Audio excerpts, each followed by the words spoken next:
Hello students, good morning. વિદ્યાર્થી મિત્રો, આજે આપણે શીખીશું degrees of comparison. Degrees of comparison. Comparison એટલે વિદ્યાર્થી મિત્રો તુલના. અને ડિગ્રી કક્ષાની તુલનાઓ. એમાં પહેલી છે પોઝિટિવ ડિગ્રી. વિદ્યાર્થી મિત્રો, પોઝિટિવ ડિગ્રી એટલે કેવી કે સમાનતા દર્શક.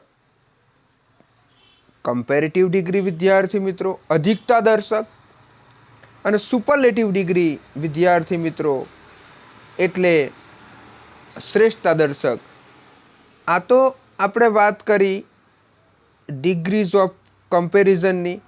હવે વિદ્યાર્થી મિત્રો આપણે આગળ જઈએ અને સમજીએ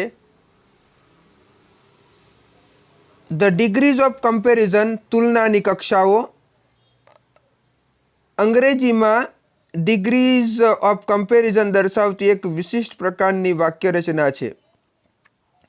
બે વ્યક્તિ કે બે ચીજ વસ્તુ વચ્ચે કોઈ ગુણ, બાબત કે ક્રિયાના પ્રમાણ અંગે તુલના કે સરખાપણું દર્શાવવા નીચે પ્રમાણે તુલનાદર્શક વાક્ય રચનાનો ઉપયોગ કરવામાં આવે છે. કમ્પેરિઝન એટલે તુલના. અંગ્રેજીમાં 3 પ્રકારની તુલનાઓ છે. ધ પોઝિટિવ ડિગ્રી વિદ્યાર્થી મિત્રો સમાનતા દર્શક. Neeraj is as clever as Arpit. Kirit is as brave as Ketan. સામાન્ય રીતે આ ખાલી સમજ આપી છે. ધ કમ્પેરેટિવ ડિગ્રી અધિકતા દર્શક તુલના. Ahmedabad is larger than Vadodara. Manoj is faster than Suresh. અહીંયા પણ કમ્પેરેટિવ અધિકતાની વાત કરવામાં આવી છે. ધ સુપરલેટિવ ડિગ્રી શ્રેષ્ઠતા દર્શક વિદ્યાર્થી મિત્રો એમાં છે Mehul is the tallest student in the class. હવે આ આપણે જે વાત કરી વિદ્યાર્થી મિત્રો ડિગ્રી વિશેની જે વાત કરી એની આપણે સચોટ માહિતી મેળવીએ કે જેથી તમને ખ્યાલ આવે. પોઝિટિવ ડિગ્રી વિદ્યાર્થી મિત્રો આપણે જોઈએ પહેલી પોઝિટિવ ડિગ્રી સમાનતા દર્શક તુલના. કોઈ બે વ્યક્તિ, સમૂહ કે ચીજ વસ્તુ વચ્ચે કોઈક ગુણ, બાબત કે ખાસિયત કે ક્રિયાના પ્રમાણ અંગે પરસ્પરનું સરખાપણું દર્શાવવા પોઝિટિવ ડિગ્રીનો ઉપયોગ થાય છે. વિદ્યાર્થી મિત્રો ખાસ યાદ રાખજો, કોઈ બે વ્યક્તિ, કોઈક સમૂહ કે ચીજ વસ્તુ વચ્ચે કોઈ ગુણ, કોઈ બાબત કે ખાસિયત તમારે બતાવી છે ત્યારે તમે પોઝિટિવ ડિગ્રીનો ઉપયોગ કરી શકો છો. વિદ્યાર્થી મિત્રો ખાસ યાદ રાખજો કે પોઝિટિવ ડિગ્રી જે છે એ સમાનતા બતાવે છે. દાખલા તરીકે આપણે એવું કહી શકાય કે બિગ એટલે મોટું. વિશેષણને આપણે જોઈએ, કોઈ પણ વિશેષણ હોય વિદ્યાર્થી મિત્રો એ વિશેષણને તમે પોઝિટિવ ડિગ્રીમાં એઝ વડે જોડવામાં આવે છે. એઝ કે ના જેટલો જ. જે ગુણ અંગેની તુલના દર્શાવવાની હોય એટલે ગુણદર્શક શબ્દ જેને કહેવાય. દાખલા તરીકે ઓલ્ડ, દાખલા તરીકે ટોલ્ડ, દાખલા તરીકે મેની, દાખલા તરીકે બ્યુટીફુલ. તો એ શબ્દોને એઝ વડે. વિદ્યાર્થી મિત્રો આને રિલેટેડ હું તમને તમારે જે નોટબુકમાં લખવાનું છે એ પણ હું તમને મોકલી આપીશ. ગુણદર્શક જે શબ્દો જેને વિશેષણ કહેવાય છે, ક્રિયા વિશેષણ કહેવાય, એવા શબ્દો હું તમને મોકલી આપીશ કે જેથી તમને ખબર પડે. પોઝિટિવ ડિગ્રીવાળા હકાર વાક્યની રચના એઝનો ઉપયોગ થાય છે, જ્યારે નકાર વાક્ય રચના માટે નોટ સો એઝનો ઉપયોગ થાય છે. વિદ્યાર્થી મિત્રો એ ખાસ યાદ રાખજો. Vipul is as tall as Mahesh. Montu is as short as Ramesh. આ તો એક સમજ માટેના વાક્યો થયા. વિદ્યાર્થી મિત્રો તમારે આ સમજવાના છે. ત્યારે કમ્પેરેટિવ ડિગ્રી હોય, પોઝિટિવ ડિગ્રી હોય તો એ તમારે એ રીતના એને સમજવી પડે. વિદ્યાર્થી મિત્રો ખાસ પોઝિટિવ ડિગ્રી યાદ રાખજો કે બે વસ્તુ વચ્ચેનું સરખાપણું દર્શાવવા માટે પોઝિટિવ ડિગ્રીનો ઉપયોગ થતો હોય છે. એ પછી છે કમ્પેરેટિવ ડિગ્રી. વિદ્યાર્થી મિત્રો બે વ્યક્તિ, બે પદાર્થ કે વસ્તુ, એમાં તુલનામાં એક વ્યક્તિ કે પદાર્થ કે વસ્તુ બીજા કરતાં ગુણમાં વધારે ચઢિયાતી કે ઉતરતી કક્ષાની છે એમ દર્શાવવા માટે ઉપર પ્રમાણે કમ્પેરેટિવ ડિગ્રીનો ઉપયોગ થાય છે.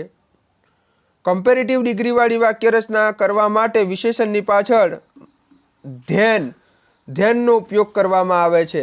ધ્યાન એટલે ના કરતા, નાથી, ના જેટલો જેને કહેવાય, ની સરખામણીમાં, ની તુલનામાં. ધ્યાન એ કંજક્શન એટલે કે ઉભયાન્વી અવયવ છે જેનો અર્થ ના કરતા, ની તુલનામાં, ની સરખામણીમાં, નાથી થાય છે. એ સરખામણીમાં તુલના દર્શાવવા માટે ધ્યાનનો ઉપયોગ કે છે કરવામાં આવે છે. વિદ્યાર્થી મિત્રો ખાસ સમજજો, વિશેષણ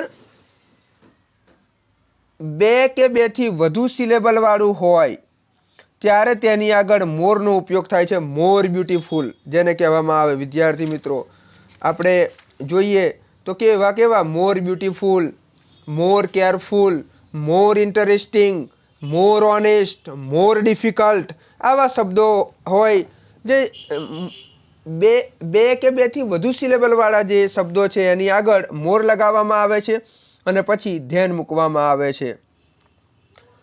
કમ્પેરેટિવ ફોર્મ બનાવવા વિશેષણને અંતે ER લગાડવામાં આવે છે. વિદ્યાર્થી મિત્રો આ ભૂલાય નહીં. એના પછી નેક્સ્ટ સુપરલેટિવ ડિગ્રી. વિદ્યાર્થી મિત્રો સુપરલેટિવ ડિગ્રીમાં બેથી વધારે વ્યક્તિ, પ્રાણી કે પદાર્થમાંથી કોઈ એકની શ્રેષ્ઠતા.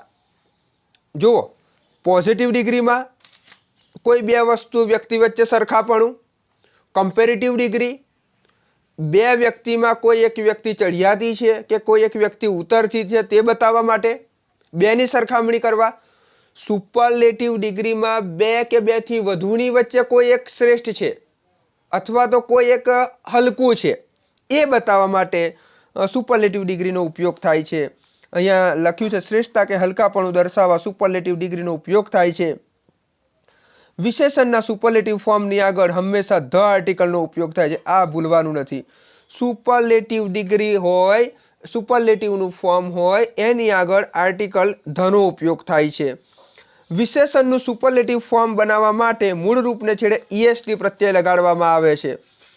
વિશેષણ બે કે બેથી વધુ સિલેબલવાળું છે તો તેની આગળ મોસ્ટનો ઉપયોગ થાય છે. જેમ કે બ્યુટીફુલ તો ધ મોસ્ટ બ્યુટીફુલ, કેરફુલ તો ધ મોસ્ટ કેરફુલ, ઇન્ટરેસ્ટિંગ તો મોસ્ટ ઇન્ટરેસ્ટિંગ, ઇમ્પોર્ટન્ટ તો ધ મોસ્ટ ઇમ્પોર્ટન્ટ. આવા શબ્દોનો વિદ્યાર્થી મિત્રો ઉપયોગ કરવામાં આવે છે. વિદ્યાર્થી મિત્રો હું આશા રાખું તમને આ ડિગ્રીમાં ખ્યાલ આવ્યો હશે. પોઝિટિવ ડિગ્રી સમાનતા દર્શક છે, કમ્પેરેટિવ ડિગ્રી અધિકતા દર્શક છે કોઈ બે વ્યક્તિ બે વસ્તુ વચ્ચે, સુપરલેટિવ ડિગ્રી બે કે બેથી વધુ વ્યક્તિઓમાં કોઈ એક શ્રેષ્ઠ છે તે બતાવવા માટે તેનો ઉપયોગ છે. અને વિદ્યાર્થી મિત્રો આને સમજવા માટે હું જે તમને એના જે રૂપો જે છે વિદ્યાર્થી મિત્રો વિશેષણને લગતા ગુણદર્શક રૂપો જે એ હું તમને મોકલી આપીશ, એનો તમારે અભ્યાસ કરવાનો રહેશે. તો વિદ્યાર્થી મિત્રો હું આશા રાખું તમને ખ્યાલ આવ્યો હશે. નેક્સ્ટ વિડીયોમાં ફરી મળીએ. ત્યાં સુધી ગુડ બાય, ટેક કેર.